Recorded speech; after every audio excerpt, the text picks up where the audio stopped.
welcome to Learn and Get YouTube channel. So today we are going to talk about neorealism or structural realism in international relation और IR. ठीक है, आज की जो हमारी video होने वाली है वो हम बात करने वाले हैं जो न्यूरियलिज्म है यहाँ पर इंटरनेशनल पॉलिटिक्स या फिर इंटरनेशनल रिलेशन के अंदर, उसके बारे में हम डिस्कस करेंगे। जो लास्ट वीडियो मेरी रही थी उसमें हमने बात करी थी यहाँ पर जो रियलिज्म होता है, क्लासिकल रियलिज्म यहाँ पर क्या होता है, उसका ओरिजिन कैसे हुआ, कुछ थिंकर्स थे हमने उनको भी डिस्कस करा था उस वीडियो के अंदर। अगर वो आपने वीडियो नहीं देखी तो आप वीडियो को जाकर देख सकते हैं, उसका लिंक मैं आपको डिस्क्रिप्शन में या फिर आपको जो आई बटन वगैरह होता है वहां पर मिल जाएगा। सो डिस्कस करेंगे यहाँ पर कि न्यू रियलिज्म यहाँ पर क्या होता है, न्यू क्लासिकल रियलिज्म है, अगर पॉसिबल हुआ तो वो भी डिस्कस कर लेंगे इसके अंदर ही, वीडियो के अंदर। सो विदाउट हम टाइम वेस्ट करें यहाँ पर स्टार्ट करते हैं इस वीडियो को। सो देखिए यहाँ पर क्या हुआ कि जो क्लासिकल रियलिज्म था वो सही चल रहा था, बिल्कुल कोई दिक्कत नहीं थी उसके अंदर, मगर उसके अंदर बहुत सारे यहाँ पे डिफेक्ट पाए गए। हमने यहाँ पे फाउंड करा कि भाई बहुत सारे जो डिफेक्ट है यहाँ पर, जो क्लासिकल रियलिज्म है जो बात करता है वो थोड़ा सा सही नहीं है यहाँ पर। सबसे पहले चीज यहाँ पर हमने ये देखी, जो न्यू क्लासिकल जो न्यू रियलिज्म है वो ड्राइव होता है यहाँ से क्लासिकल रियलिज्म से, जो चला आ रहा था उसके अंदर कुछ बदलाव करते हुए यहाँ पर। इसमें यहाँ पर क्या कहा गया है कि हर चीज का स्ट्रक्चर होता है यहाँ पर। स्ट्रक्चरल बिहेवियर के बारे में बात की गई, स्ट्रक्चरल अनार्की जो है इंटरनेशनल रिलेशन के अंदर, उसके बारे में यहाँ पर डिस्कस किया गया। इसमें कम एम्फेसिस किया गया था कि ह्यूमन नेचर जो है, कि भैया जो ह्यूमन नेचर जो होता है बुरा है, यहाँ पर सेल्फिशनेस होती है, वो तो होती है यहाँ पर, मगर उस पर एम्फेसिस नहीं करा इन्होंने एम्फेसिस करा यहाँ पर जो अनार्किकल जो स्ट्रक्चर होता है इंटरनेशनल सिस्टम के अंदर, के जो अनार्की है वो ऐसा ही सिस्टम दुनिया के अंदर चलता रहता है यहाँ पर। और हम यहाँ पे देखते हैं कि जो क्लासिकल रियलिज्म था उसमें कुछ खास मेथड्स का इस्तेमाल नहीं किया गया था और इतना अच्छे से उसको डिफाइन नहीं किया गया था। यहाँ पर मार्गन थाउ ने 6 प्रिंसिपल दिए थे हमारे, जिसको क्रिटिसाइज किया गया था इस जो न्यू रियलिज्म है उसके अकॉर्डिंग। इसमें ये कहा गया है कि ये जो दिखाया जाता है, जो मार्गन थाउ बात कह रहे हैं वो ठीक है, चलो मान लिया इस बात को, मगर स्ट्रक्चर भी तो किसी चीज का यहाँ पर होना चाहिए। वो किसी बेस के ऊपर, किसी लैंग्वेज के ऊपर, किसी मेथड के जरिए से उसको एनालिसिस करें यहाँ पर, फिर उसका जो एक्सप्लेनेशन है वो करें यहाँ पर। और इस पे इम्पैक्ट पड़ा यहाँ पर, जो न्यू रियलिज्म है इसके ऊपर इम्पैक्ट पड़ा बिहेवियरिज्म का यहाँ पर। इसके अंदर इस्तेमाल किए गए बहुत सारे साइंटिफिक मेथड को, और जो मॉर्गन था उन्होंने जो अपनी अप्रोच दी थी, नॉर्मेटिव अप्रोच को कहते हैं यहाँ पर, न्यूरिज्म के अकॉर्डिंग यहाँ पर, तो उसको यहाँ पर चेंज कर दिया गया, अटेम्प्ट कर दिया गया यहाँ पर, या हम इसको रिप्लेस कर रहे हैं यहाँ पर। इसकी शुरुआत यहाँ पर करी हमारे जो थिंकर आते हैं केनेथ वॉल्स ने। इन्होंने इसका एक्सप्लेनेशन दिया अपनी book theory of international politics, जिसको उन्होंने पब्लिश किया था 1979 में। ये जो बुक है इस पे इन्फ्लुएंस रहा, और थ्योरीज जो होती हैं माइक्रो इकोनॉमिक्स के अंदर उसको उन्होंने खास तौर पर इस्तेमाल करा यहाँ पर दिखाने के लिए कि क्लासिकल रियलिज्म में क्या क्या डिफेक्ट है। तो बेसिकली इन्होंने कई सारे पॉइंट दिए यहाँ पर इस बारे में। तो हम दो यहाँ पर जो उन्होंने एग्जाम्पल दिए उसको हम समझेंगे। पहला जो एग्जाम्पल रहेगा हमारा उसमें हम डिस्कस करेंगे कि जो व्हाट इज स्ट्रक्चरल रियलिज्म, यहाँ पर स्ट्रक्चरल जो अनार्की है इंटरनेशनल रिलेशन के अंदर, इंटरनेशनल सिस्टम के अंदर, वो डिस्कस करेंगे। देन हम यहाँ पे देखेंगे कि भाई ये जो अनार्की है वो किस बेस के ऊपर चल रही है, के बाद सेकंड एग्जांपल होगा। तो फर्स्ट यहाँ पे हम देखते हैं कि वॉल्स ने आर्ग्यू करा यहाँ पर कि possible for to form a scientific theory of international relation only with the help of system level analysis. System is made of structure and units. इन्होंने ये कहा कि हम कोई साइंटिफिक थ्योरी दे सकते हैं, कोई दिक्कत नहीं है, इंटरनेशनल बात थ्योरी में दे सकते हैं, मगर जब हम कोई साइंटिफिक थ्योरी देते हैं तो उसमें हम शुरू से लेकर आखिर तक किसी चीज को समझाते हैं यहाँ पर। तो शुरू करने की नहीं जरूरत, यहाँ पे क्या होती है, हमें एक सिस्टम लेवल होना चाहिए यहाँ पर, कि डोमेस्टिक पॉलिटिक्स का उन्होंने इस्तेमाल करा यहाँ समझाने के लिए कि जैसे वर्ल्ड के अंदर भी, जैसे हमारे देश में यहाँ पे क्या होता है कि दो स्टेट होते हैं आपस के अंदर, कैसे कॉम्पीट करके स्टेट आगे बढ़ते हैं यहाँ पर, मगर उन सबका जो मोटिव होता है वो देश के लिए काम करना होता है। मगर इंटरनेशनल स्फेयर में ऐसा बिल्कुल नहीं होता यहाँ पर। वहां पर हर देश अपना सोवरेन है, हर देश को अपने लिए अपना इंटरनेशनल जो नेशनल इंटरेस्ट है, सॉरी, उसको देखना पड़ता है।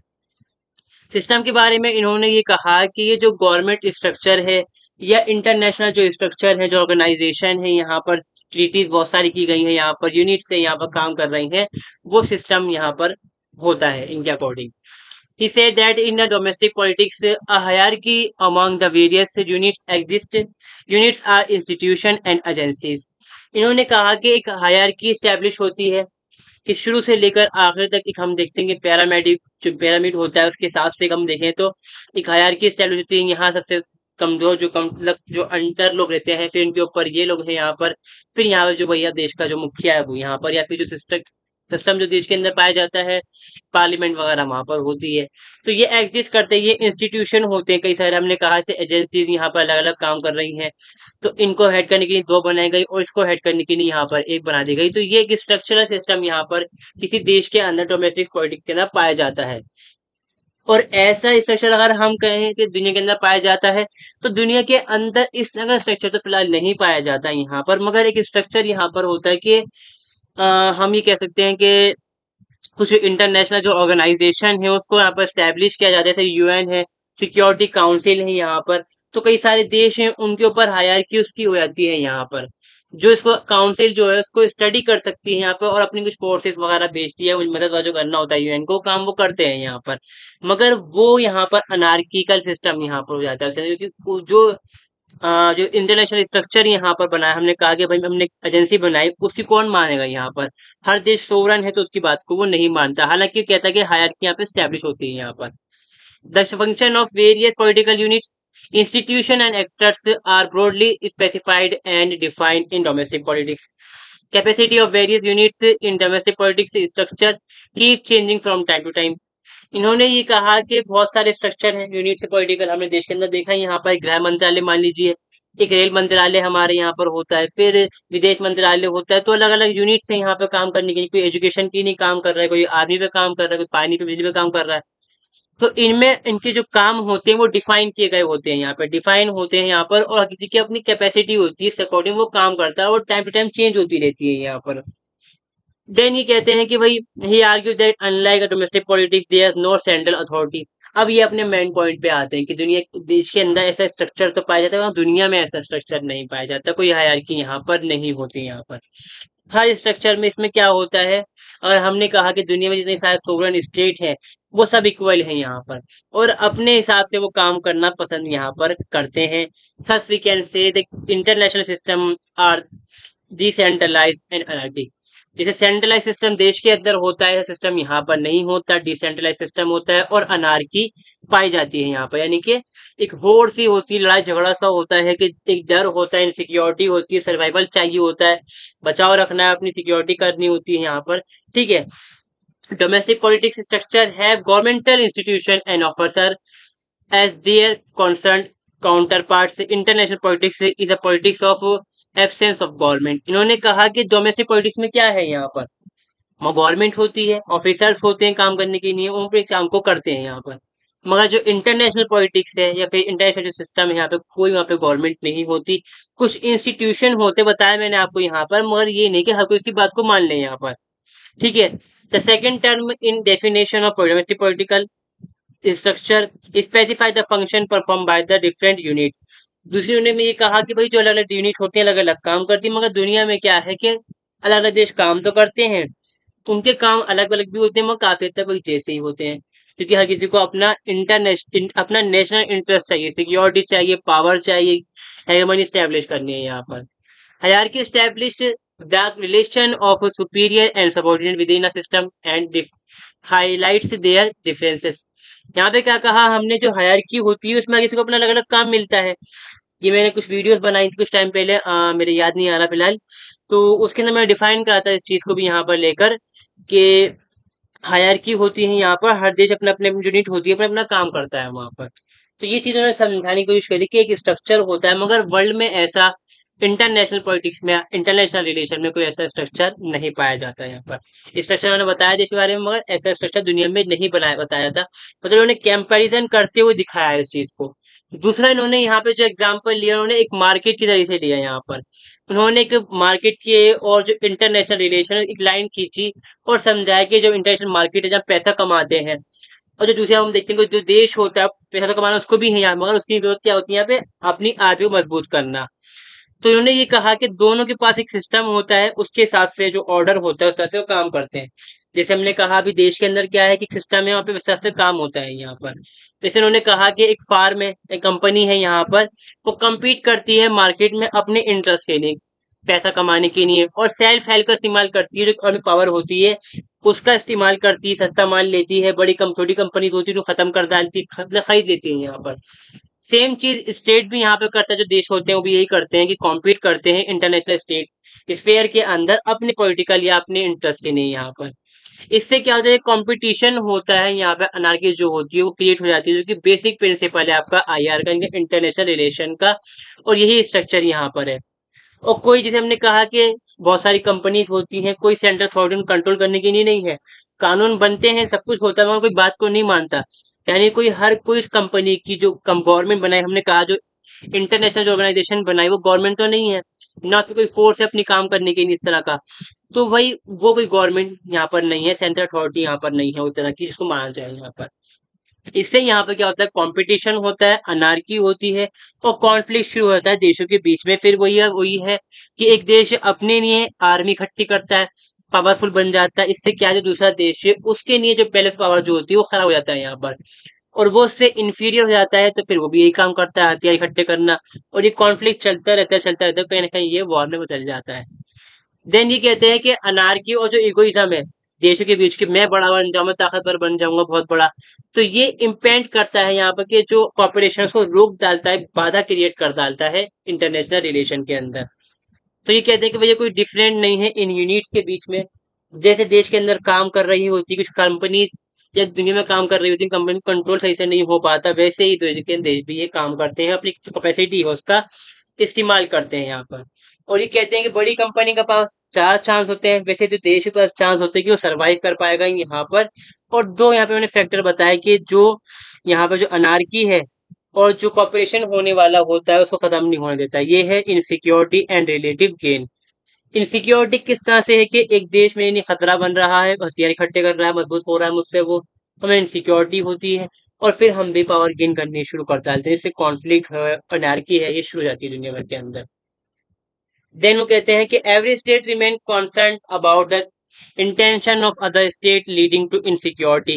जो इनसिक्योरिटी होती है वो क्यों होती है, कि हर इंसान को, देश को कंसर्न होता है यहाँ पे अपनी सिक्योरिटी को लेकर, दूसरे देश में पे हमला ना कर दे, मुझसे पावरफुल ना हो जाए यहाँ पर। हालांकि फिर हम देखते हैं यहाँ पे कुछ आर्म कंट्रोल एग्रीमेंट किए गए हैं यहाँ पर, इंडिपेंडेंटली वेरीफाई हो जाते हैं यहाँ पर, मगर वो कोई ऐसा कुछ खास इस तरह पे असर देखने को हमें नहीं मिलता है यहाँ पर।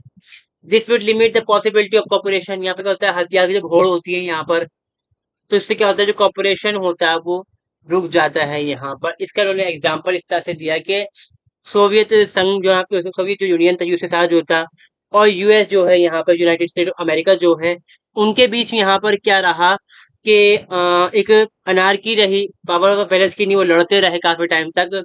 रशियन जब रेवोल्यूशन हुई तो जो अमेरिका है उसको डर लग गया कि अब सोशलिस्ट कम्युनिस्ट दुनिया भर के अंदर फैल जाएंगे, और जो हमारा जो विचारधारा है यहाँ पर वो खत्म हो जाएगी यहाँ पर, जिसको हम बोलते हैं अपनी आ, याद नहीं आ रहा मेरे वर्ड जो हम इस्तेमाल करते हैं यहाँ पर। ठीक है, तो यहाँ पर क्या हुआ, अमेरिका और रूस पावर बैलेंस करते रहे बार बार, कभी किसी ने ज्यादा हथियार बना लिया, किसी ने ज्यादा हथियार बना लिए अपने लिए। ठीक है, तो ये चीज चलती रही यहाँ पर, चलती रही 2 साल तो 20 साल तक लगातार चलती रही, मगर जब हमने देखा, जब जर्मनी आता रह गया पे, जब हिटलर पावरफुल हो जाता है यहाँ पर, तो दोनों ने क्या करा, कॉमन, इनका दोनों यहाँ पे क्या करा, दोनों ने जो कॉमन एनिमी थी उसके ऊपर उन्होंने काम करा, वर्ल्ड वॉर सेकेंड हुआ, जर्मनी को हराया गया। बाद में फिर दोनों में क्या हुआ, से दुश्मनी शुरू हो गई, और हम देखते हैं कि कोल्ड वॉर है यहाँ पर, वो चलता रहता है। यानी कि हमने क्या कहा कि अनारकी जो है वो चलती रह रही है और खत्म नहीं होती है दुनिया के अंदर, ये अनारकी एग्जिस्ट करती है हमेशा। ठीक है, ठीक। सो हमने ये कहा कि जो ये राइवलरी है यहाँ पर, अनार्की जो है यहाँ पर, हमारे तो देश के अंदर डोमेस्टिक फैक्टर है, उससे इफेक्ट नहीं पड़ा इसका यहाँ पर, वो तो हमारी फिर भी रही, आइडियोलॉजी तुम्हारी चेंज रही यहाँ पर। और हमारी जो आर्मी है, एक की पावरफुल थी कि कम पावरफुल थी यहाँ पर, मगर हमने ये देखा कि हमारा कॉमन एनिमी कौन है यहाँ पर, तो हमने उसको सिस्टम को खत्म कर डाला है यहाँ पर। अब एक जगह आपने वर्ड देखा होगा, यहाँ पे लिखा आ रहा है बाइपोलर सिस्टम। मतलब क्या है कि दुनिया में जो देश है, जो पावर है, उसके दो सेंटर हैं, थे एक टाइम में, यूएस था और जो सोवियत रूस था वो था यहाँ पर। एक होता है यूनिपोलर, यूनिपोलर जब यहाँ पर स्टैब्लिश होगा, जब भी यहाँ पे अनार्की स्टैब्लिश होती है, यहाँ आती है यहाँ पर, क्योंकि एक देश पावरफुल बन जाता है वो सबके लिए खतरा बन जाता है यहाँ। यूनिपोलर मल्टीपोलर सिस्टम इसमें आता है। तो कुछ यहाँ पे प्रोमिनेंट जो न्यो रियलिस्ट यहाँ पे मैंने नाम लिख डाले यहाँ पे, नियर रॉबर्ट जे आर्ट, जो कि न्यो रियलिज्म के मानने वाले हैं यहाँ पर। फिर आते हैं रॉबर्ट गिल्पिन, जो हेगमनी थ्योरी है, जिसको हम बोलते हैं ऑफेंसिव थ्योरी, उसको मानते हैं यहाँ पर ये रॉबर्ट जेरविन्स। ऑफेंसिव रियलिज्म है यहाँ पर। जॉन मेर्शाइमर्स ऑफेंसिव है यहाँ पे। बैरी पेंसन ये है आपके रियलिज्म जो नॉर्मल उसको मानने वाले हैं। फिर आते हैं हमारे यहाँ पर केनेथ वॉल्ट डिफेंसिव में ये भी, और स्टीफन वॉल्ट ये भी हमारे डिफेंसिव में। तो दो डिफरेंस बताऊंगा, मैं दिखाऊंगा, फिर बताऊंगा सब, तो एक्सप्लेन करूंगा आपको इस चीज को भी कि ये दोनों अलग अलग क्या है, कि ऑफेंसिव डिफेंसिव क्या है। इससे पहले हम डिस्कस कर लेते हैं यहाँ पर कि जो क्लासिकल रियलिज्म है और जो न्यू रियलिज्म है, इसमें डिफरेंस क्या क्या है यहाँ पर। फर्स्ट ऑफ ऑल जो हमने कहा कि पर्टेन कर डालता है क्वेश्चन, डिफरेंट बताता है कि भाई एक कहता है कि डिफरेंट यहाँ पर कि इन दोनों में क्या डिफरेंट है यहाँ पर। ठीक है। Why state want power, question आता है यहाँ पर, स्टेट को पावर क्यों चाहिए यहाँ पर। जो क्लासिकल रियलिस्ट है वो कहते हैं ह्यूमन नेचर है, इंसान को पावर चाहिए, इसलिए वो क्या करता है अपने देश को भी पावरफुल बनाता है यहाँ पर। ठीक है। इससे क्या होता है, इंसान चाहता है अपनी पावर बढ़ाने के लिए तो वो अपने देश की पावर को बढ़ाता है। मगर जो न्यूरियलिज्म वाले मानने वाले हैं, उन्होंने इसको इस तरह से नहीं कहा। इन्होंने इसमें कहा कि स्ट्रक्चरल यहाँ पे सिस्टम दुनिया के अंदर ऐसा होता है, अनार्की का सिस्टम यहाँ पर होता है, तो इन जो स्टेट होते हैं वो एक दूसरे के ऊपर ट्रस्ट नहीं कर पाते। ठीक है। और इस वजह से यहाँ पे क्या होता है कि भाई हर देश को ये डर रहता है कि कोई मेरे पर हमला ना कर दे, और ये एक स्ट्रक्चर वहाँ सिस्टम मतलब यहाँ पर होता है, और हर देश इस यहाँ पे क्या करता है, पावर को गेन करता है यहाँ पर। ठीक है। और इनके सिस्टम को हम जानते हैं, हम बोलते हैं स्ट्रक्चरल यहाँ पर रियलिज्म। देन यहाँ सेकंड यहाँ पर ये है कि जो क्लासिकल रियलिस्ट है वो कहते हैं कि पावर इज एंड, जो पावर है वो सब कुछ है और कुछ नहीं है यहाँ पर, पावर ही पावर है यहाँ पर। ठीक है। अब पावर है तो कुछ हो जाएगा यहाँ पर। मगर जो न्यू रियलिस्ट है वो कहते हैं कि power is a means to end an end and ultimate end for state is survival. मतलब यहाँ पर क्या है कि जो क्लासिकल रियलिज्म को मानने वाले हैं उन्होंने कहा कि पावर ही सब कुछ है, पावर गेन करने के लिए सब कुछ होता है यहाँ पर। मगर जो न्यूलिस्ट इन्होंने कहा कि पावर गेन करने के लिए सब कुछ नहीं होता, सब कुछ इसलिए होता है कि हमें अपने आप को बचाना है, सरवाइव करना है। थर्ड यहाँ पर है जो न्यूलिस्ट फॉलो करते हैं डिफरेंट मेथोडोलॉजी क्या है, यहाँ पे रीडिड मेथड ड्रॉ फ्रॉम माइक्रो इकोनॉमिक्स। ये अपने जो इनके मेथड का इस्तेमाल करते हैं, ये माइक्रो इकोनॉमिक्स का इस्तेमाल करते हैं। ठीक है। और सिस्टमेटिक होता है, साइंटिफिक होता है यहाँ पर। ठीक है। तो ये चीज यहाँ पर डिफरेंस इसके अंदर आता है। ठीक है। और वहीं पर हम देखते हैं कि जो क्लासिकल ये होता है, ये subjective interpretation of international politics का इस्तेमाल करते हैं। अब हम डिस्कस करते हैं यहाँ पे डिफेंसिव रियलिज्म। डिफेंसिव मतलब वो जो रियलिस्ट थिंकर यहाँ पर, जो रियलिस्टिक थिंकर हैं, जो कहते हैं कि भाई हमारे पास इतनी पावर हो जाए कि हम अपने देश की रक्षा कर पाए। ठीक है। कोई हम पे हमला ना करे, सामने वाले को डर रहे हमारे से यहाँ पर। इसमें कौन कौन से यहाँ पर, किनेथ वॉल्स, ठीक है, जैक साइनेडर एंड स्टीफन इवे वॉन इवारा, इसमें ये आते हैं। ये कहते हैं कि हमें जो स्टेट हिस्ट्री को चाहिए क्या है यहाँ पे, सिक्योरिटी चाहिए, कोई हम पर हमला ना करे यहाँ पर। इंटरनेशनल इक्विलिब्रियम यहाँ पे एस्टेब्लिश, मतलब समानता स्थापित हो यहाँ पर, ऐसी बैलेंसिंग होनी चाहिए इंटरनेशनल यहाँ पर। इसके लिए हम क्या करेंगे, यहाँ पर बैलेंसिंग करेंगे क्या, कि अपने पास हमें क्या करना है, सिर्फ इतनी पावर रखनी जितनी सामने के पास पावर है, ताकि उससे हमें डर ना लगे। जैसे हमने कहा जितना पावरफुल चाइना है उतना पावरफुल इंडिया हो जाए, बात खत्म, डर खत्म जगह यहाँ पर नहीं रहेगा। ठीक है। तो ये कहते हैं, बस इतनी बात इसके अंदर आती, बहुत सारी चीज की तो मैंने एक्सप्लेन कर रखी है, आप देख लीजिए। ऑफेंसिव यहाँ पर ये कहते हैं कि भाई हमें इतनी पावर गेन करनी है कि सामने वाले के ऊपर हम हेgemony स्टैब्लिश कर लें, उससे ज्यादा पावरफुल हो जाए यहाँ पे, ताकि उसके ऊपर हमला भी कर सके, कभी हम पे वो हमला करता है यहाँ पर। तो ये डिफरेंस यहाँ पर इसके अंदर है। ठीक है। और आता है यहाँ पे, फिर आता है हमारा न्यू क्लासिकल रियलिज्म। जो न्यू क्लासिकल रियलिज्म है या थर्ड जनरेशन को माना जाता है, हालांकि इतना फेमस नहीं है फिर भी। ठीक है। और हम देखते हैं कि जो शुरुआत इसकी होती है, जो थियोटाइडस है, निकोलो मैकियावेली है, उसके बाद शुरुआत हो जाती है यहाँ पर। इसमें यहाँ पर क्या है कि इसकी डबल मीनिंग मानी जाती है, कि जो न्यू क्लासिकल रियलिज्म दो मीनिंग है इसकी। पहला तो यहाँ पर ये है कि जो क्लासिकल रियलिज्म है उसका रेनेसांस था ये। दूसरा यहाँ पर ये है कि जो न्यू रियलिस्ट थे उनका हम कहेंगे कि भैया अगला यहाँ पर रूप आया देखने को मिला हमें। तो इसलिए हम इसको बोलते हैं कि न्यू क्लासिकल रियलिज्म, दोनों से ये आखिरी कल की ये चीज यहाँ पर आई। ठीक है, इसमें क्या हुआ, जीडी और जोस ने अपनी बुक लिखी थी यहाँ पर। ठीक है, 1989 के अंदर वहां से थ्योरी निकल कर आई यहाँ पर। The primary motivation underlying the development of new classical realism was fact that nihilism was only useful to explain political outcome, classified as being theories of international politics, but had nothing to offer about particular state behavior और theory of foreign policy. इसमें इन्होंने यहाँ पर ये कहा कि जो new realism था, उसने ये एक्सप्लेन करा कि पॉलिटिकल आउटकम क्या होंगे यहाँ पे, जब हमने पॉलिटिक्स से पर थ्योरीज जो होंगी यहाँ पर कि हमने भाई ऐसा करेंगे तो ऐसा हो जाएगा, ऐसा करेंगे तो ऐसा हो जाएगा। मगर ये बिहेवियर को भूल गया स्टेट के, कि स्टेट जो फॉरेन पॉलिसी बनाता है क्या सोच के बनाया जाता है, किस तरह बनाया जाता है, इस चीज को भूल चुका है यहाँ पर। The basic approach then was for these authors to refine but not refute Kenneth Waltz by adding domestic intervention variable between systematic incentive and state foreign policy decision। यहाँ पे इन्होंने बेसिक अप्रोच क्या इस्तेमाल करी, कि जो केनेथ वॉल्ट ने कहा था डोमेस्टिक पॉलिसी, उन्होंने कहा कि डोमेस्टिक पॉलिसी जो होती है वो आपकी, जैसे अभी हमें बताया उन्होंने एग्जाम्पल, कि जब जर्मनी निकल कर आया तो दोनों की आइडियोलॉजी अलग थी, अमेरिका की और रूस की, मगर वो एक हो गए यहाँ पर। तो वो ये भूल गए कि देश के अंदर जो लोग जो है उनकी जो नजरिया यहाँ पर होगा, जब तो बनती फॉरेन पॉलिसी यहाँ पर, कि हर देश के लिए खतरा करोगे के लिए सेम था यहाँ पे, इसलिए वो आइडियोलॉजी को भूल गए थे अपनी। तो यही चीज को यहाँ पे ये कहते हैं, न्यूट्रलिज्म को मानने वाले हैं, कि देश के अंदर क्या हो रहा है वो भी यहाँ पर क्या कहते हैं, हमारा असर डालता है किसी चीज के फैसले के ऊपर, हमारी जो पॉलिसी होती है यहाँ पर। ठीक है, देन हम ये कहते हैं यहाँ पर the basic theoretical architecture of rhythm is, तो ये जो क्या है, जो न्यू रिदम क्लासिकल जो रिदम और यहाँ पर है, इसमें कहा गया है कि distribution of power international system, power जो है हर जगह बटा हुआ होता है, इंडिपेंडेंटली होता है, जगह अलग अलग होता है यहाँ पर, किसी में पावर ज्यादा किसी में कम पावर है। Domestic perception of system and domestic incentive, इन्होंने ये कहा कि हर देश का अलग अलग परसेप्टिव है यहाँ पर, अलग अलग सोच है यहाँ पर, अलग अलग उसका फैसले का पॉलिसी का सिस्टम है यहाँ पर, और पॉलिसी जो यहाँ पर होगी किसी की अलग अलग यहाँ पर होती है। ठीक है, सो यहाँ पर ये रहा हमारा आपका न्यू क्लासिकल रियलिज्म। कुछ इसके प्रोमिनेंट जो थिंकर है मैंने यहाँ पे दिखा दिए हैं, एरॉन फ्रे बेर्ग है यहाँ पर, रेनाल्ड फिट्जलेयर है यहाँ पर, विलियम वोल्फोर्थ और फ्रेडा जकारिया। ठीक है, किसी और वीडियो के अंदर इस वाले को हम थोड़ा सा डिफाइन करेंगे, सही से आप मौका हमें मिलता है। अगर ये वीडियो आपको यूजफुल लगी, आपके लिए बेहतर रही, आपको अच्छा लगा, तो आप प्लीज वीडियो को लाइक, चैनल को सब्सक्राइब जरूर करें। मिलते हैं हम नेक्स्ट वीडियो में। Thanks for watching, have a nice day, see you soon.